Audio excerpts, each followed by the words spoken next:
이번엔 나라 살림 그리고 경제 분야에서 당장 해야 할 일 만나보겠습니다. 이상민 나라살림연구소 수석연구위원 함께하겠습니다. 위원님 안녕하세요. 예, 안녕하세요.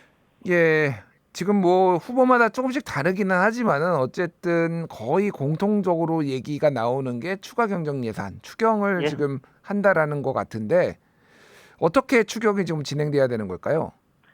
그러니까 일단 뭐 오늘 밤에 누가 대통령이 될지 정해지겠죠. 음, 근데 저는 이 대통령이 된 분에게 그 제일 처음에 하고 싶은 말이 있다면은 축하보다는 응원과 위로의 말을 전하고 싶거든요. 위로의 말이요. 예. 예, 이건 뭐 지금 경제 사정이 굉장히 녹록지 않아요. 뭐 음, 경제 성장률도 아주 안 좋고, 근데 거기에 그 재정 상황도 안 좋잖아요. 재정 여력이 굉장히 예. 없어서 이게 경제 상황만 보면 추경을 해야죠, 당연히. 그런데 재정 상황만 보면은 추경을 할 수 있는 좀 여력이 굉장히 드물어요. 음.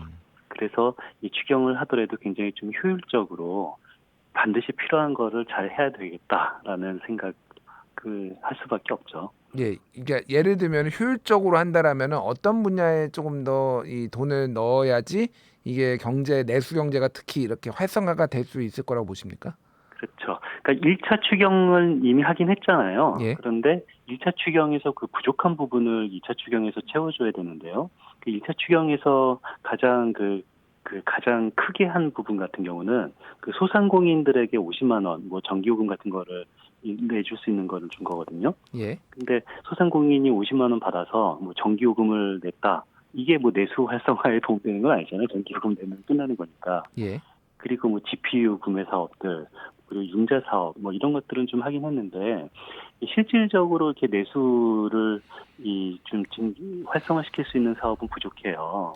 그렇다 보면은 이번 2차 추경에는 좀 내수 활성화 사업이 필요하다라고 음, 생각이 됐는데, 문제는 그렇다면은 어떤 뭐 이 소비 촉진 이런 지원이 이 보편 지원을 할 수도 있고 선별 지원을 할 수도 있지만 이 보편 지원을 하기에는 좀 너무 재정 여력이 부족한 거죠. 예, 그렇다고 해서 선별 지원을 하자고 한다면은 선별 지원의 가장 큰 문제점은 그 올해 소득이 안 좋은 사람들에게 올해 이 지급을 할 수 있는 방법은 없거든요. 무슨 음, 소리냐면은 이 건강보험 이런 자료가 있지만 이 작년에 소득이 안 좋은 사람에게 올해 지원하는 방법은 있지만 올해 소득이 좋을지 안 좋을지는 이거는 아무도 모르는 거잖아요. 예, 그래서 올해 소득이 안 좋은 사람에게 지원할 수 있는 방안이 사실상 없다라고 생각되고 있는데, 그래서 저는 예전부터 계속 주장하고 있는 게 일단 그 보편적으로 지급을 하고 이 내년에 그 세금으로 선별적으로 환수를 음.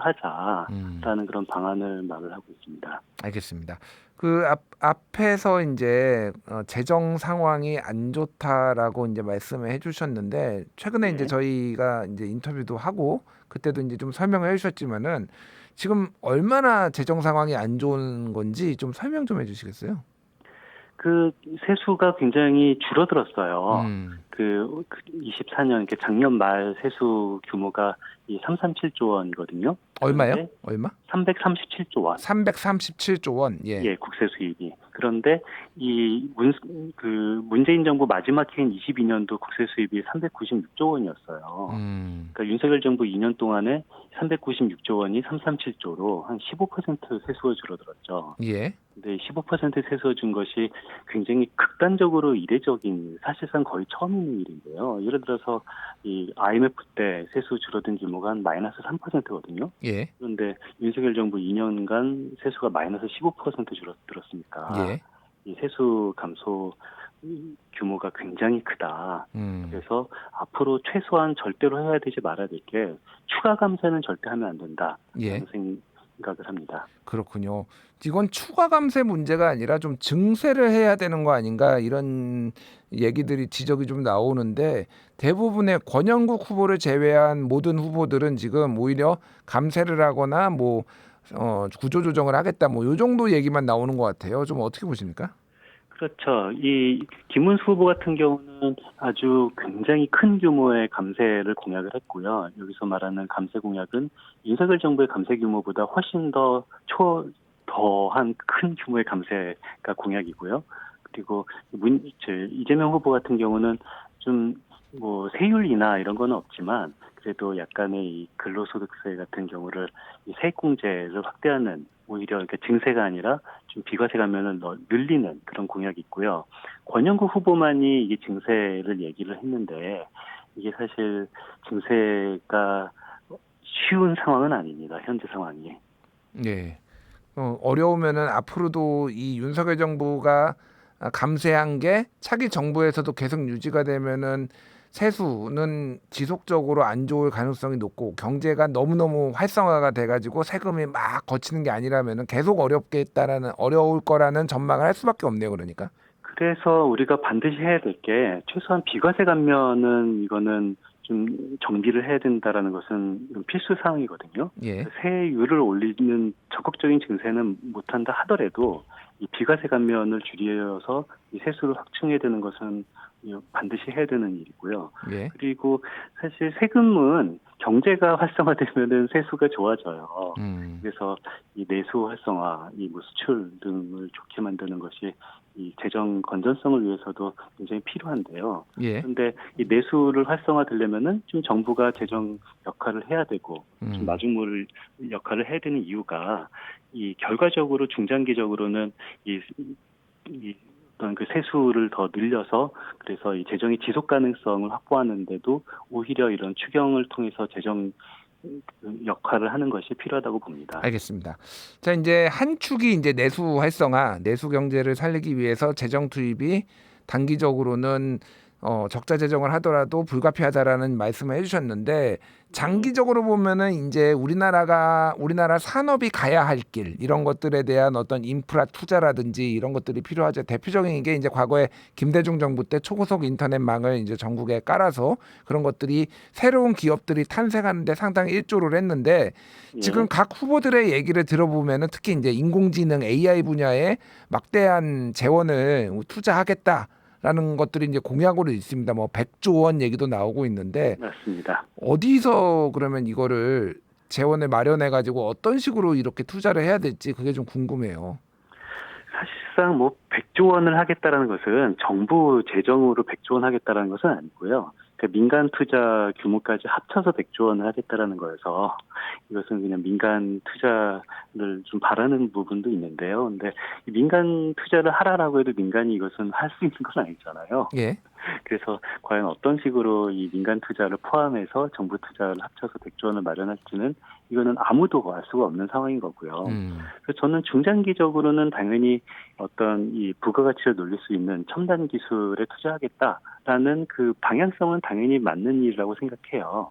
근데 저는 거기에 조금 더 강조하고 싶은 거가 이 녹색 투자를 저는 강조를 하는데요. 물론 녹색 투자를 강조하는 일은 뭐 이 저탄소, 이 기후 위기를 막기 위해서도 필요하지만 뭐 저는 뭐 경제를 하는 사람으로서 이 경제 투자 관점에서도 굉장히 되는 투자거든요. 무슨 예. 소리냐면은 우리가 R&D다 뭐 복지다 교육에다가 투자했을 때 이것은 성공할 수도 있고 실패할 수도 있고 확실한 것은 아무도 없잖아요. 아무도 알 수가 없잖아요. 그런데 예를 들어서 에너지 절약 시설에 투자를 한다. 그러면은 1조를 들이면은 1조 이상의 에너지가 절약이 돼요. 이것은 뭐 투자하면은 남는 장사인데 문제는 1조를 투자하는 시점은 이 다음 정부고 1조의 에너지를 절약하고 회수하는 시점은 다음 정부와 차기 정부에 이어서 이 에너지 절약 효과가 나타나는 거잖아요. 예. 이걸 보면은 이 중장기적으로 우리나라 입장에서 보면은 분명히 에너지 절약 시설 같은 녹색 이 기술 투자는 이거는 남는 장사다. 그런데 이 차기 정부가 만약에 딱 차기 정부에서만 효과가 나오는 것만 생각한다면은 예. 이런 녹색 에너지 투자를 좀 덜 할 수가 있는 거죠. 알겠습니다.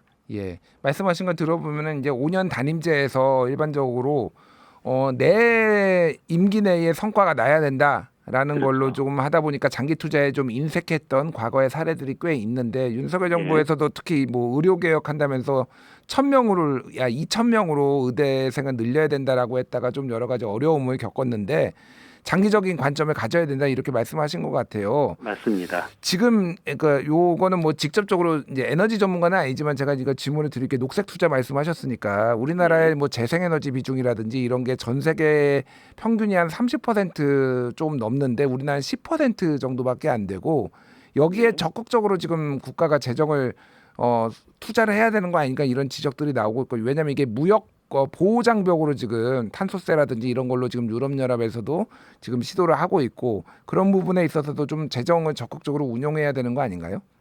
그렇죠. 특히 22년도, 그러니까 문재인 정부 마지막 해 신재생 에너지 투자 규모가 한 1.7조 원 정도였거든요. 예. 그런데 올해 신재생 에너지 투자 규모가 한 7천억 원 정도로 줄었어요. 그러니까 이게 윤석열 정부는 뭐 트럼프 정부와는 달리 기후 에너지를 부정하는 정부는 아니에요. 예. 기후 위기는 분명히 실존하고 어떤 기후 위기를 대응하기 위해서 뭐 적극적으로 이 탄소 중립을 위해서 힘쓰겠다라고 말은 했지만 그런데 이 실제로 신재생 에너지 투자 금액은 이 증가율이 감소한 것이 아니라 절대 금액도 굉장히 많이 크게 감소했거든요. 예. 그렇다면은 차기 정부는 최소한 문재인 정부가 투자한 규모만큼의 신재생 에너지를 회복하기 위해서라도 지금보다도 거의 2배 가까운 정도의 이 투자의 규모를 늘려야 된다라는 그런 과제가 있다는 사실도 인식했으면 좋겠습니다. 알겠습니다. 자, 돈 쓸 곳은 많은데 돈 나올 구멍은 없고 맞습니다. 참 차기 정부의 새 정부의 딜레마인 것 같은데 지난 정부의 어떤 실책을 반면교사 삼아서 새 정부한테 조언을 한다면 어떤 게 있을까요? 그러니까 일단 저는 단기적인 대책, 중장기적인 대책을 좀 나눠서 해야 된다고 생각하고요. 단기적인 대책은 일단 내수 경기를 살리기 위해서 이 재정 투자를 확대해야 되는 것은 확실히 해요. 문제는 이렇게 단기적으로 재정 투자를 하면은 좀 이 재정의 지속 가능성이 좀 덜해질 수 있다라고 재정 건전성이 유배될 수 있다라고 오해를 하시는 분이 있어요. 근데 물론 당장 재정 건전성은 좀 건전해지지 않을 수가 있지만 이게 어떤 마중물을 통해서 좀 이 내수 경기가 활성화된다면은 중장기적인 재정의 지속 가능성은 더 좋아진다라는 얘기를 하고 싶고요. 예. 그리고 중장기적인 관점에서는 제가 아까 강조한 대로 이 어떤 첨단 기술 그리고 이 녹색 투자 같은데 좀 적극적으로 투자를 해야 되고 그리고 절대로 추가 감세는 하면 안 된다. 비과세 감면을 아주 철저히 정비를 해야 된다라는 조언을 하고 싶습니다. 알겠습니다. 진짜 강조하시네요. 추가 감세는 절대 안 된다. 예, 할 수가 없죠, 도저히. 예, 차기 정부가 새겨드려야 될 말인 것 같습니다. 예, 여기까지 하겠습니다. 지금까지 이상민 나라살림연구소 수석 연구위원이었습니다. 감사합니다.